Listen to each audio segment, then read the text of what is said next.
Misinformation, a colonial past, and a botched Ebola vaccine trial all come into play in Ghana as it fights to get the COVID-19 vaccine into the arms of most of the 30 million people who live there. The West African country, praised by the African CDC for its quick response to the pandemic, is now on the front line in the fight against vaccine hesitancy.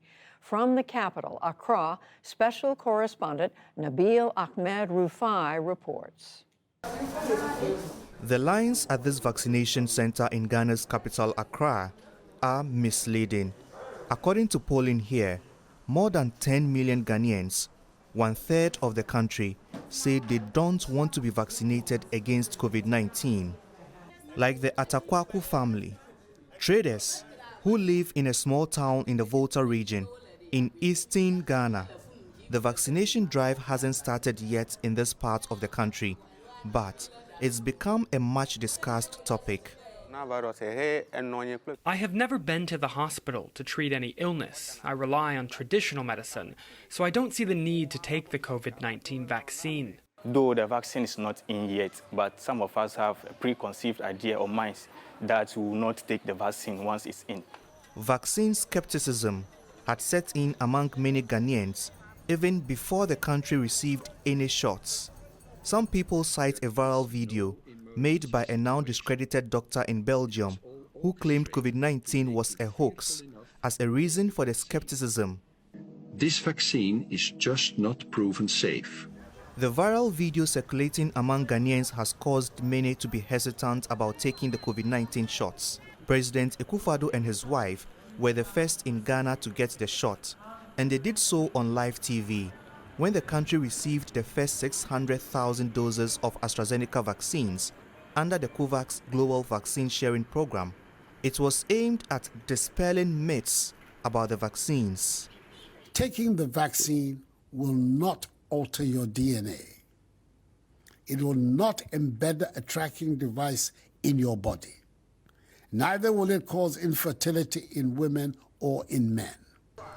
But Ghana's vaccine hesitancy has roots that predate COVID-19. In the small Volta town of Hohoe, the memory of Ebola vaccine trials by pharmaceutical companies Johnson & Johnson and GlaxoSmithKline in 2015 is fresh. Local media reported that people were given $50, mobile phones and other incentives to be used as volunteers for the tests. Some people say they were not informed of the vaccine's risk, claiming they were going to be used as guinea pigs. This sparked national outrage. Ultimately, the government suspended the Ebola vaccine trials. People didn't understand the concept very well. Ishmael Ajiman was among the 36 volunteers selected for one of the Ebola clinical trials. He says the Ebola trials should not discourage people from getting the COVID-19 vaccine. What happened in 2015, if the education was to go on, if we were to go on with the education and the need or the reason why the test for the vaccine should have taken place in Hohoe, I think people would understand the current situation in which we find ourselves with respect to the COVID vaccine. The controversy surrounding the failed Ebola vaccine trials is one reason the Atakwaku family is adamant it won't take part in the COVID-19 vaccination. When the Ebola vaccine trial came up, we didn't understand why they were going to use our people when we didn't have any cases of Ebola in Ghana. Now, I don't trust the COVID-19 vaccine, so I won't allow any of my children to take it. The Ghana Health Service says it's doing things differently this time. At no point are you allowed to even induce anybody to participate in a trial. We have adequately learnt our lessons from 6 years ago during the botched Ebola trial. And we know that risk communication is key, how we engage our community, what we call community entry procedures, very important.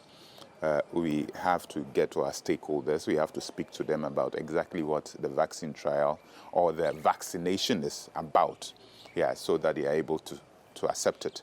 The mistrust about foreign medicine and vaccination in Ghana dates back to the British colonial rule in the 19th century, and still resonates with some Ghanaians after more than 60 years of independence. In the inner city of the capital, Accra, these women look back at a time when people rejected vaccination against meningitis because they did not trust foreign medicine as they did their herbal drugs.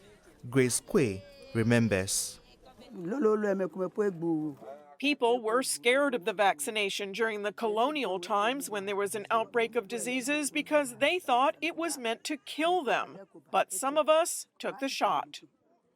The rejection of foreign medicine and vaccination by some Ghanaians in the past and the failed Ebola vaccine trials have made it even more difficult to convince skeptics to take the COVID-19 jabs.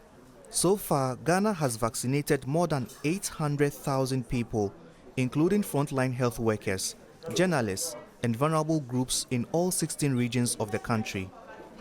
Ghana plans to buy another 42 million doses of COVID-19 vaccines. That, along with the doses it's already received under the COVAX program, will be enough to inoculate the 20 million people the government says it wants to vaccinate by the end of the year. If Ghana manages to get that many doses, it will still need to convince people to get the shots. Ghana's health service has begun rolling out campaigns on social media to encourage people to get the COVID-19 vaccination. Getting vaccinated is one of the best things you can do to protect yourself and your loved ones from COVID-19. Dr. Bernard Okoboy is a member of Ghana's COVID-19 management team. He says Ghanaians will make history together by getting the vaccination.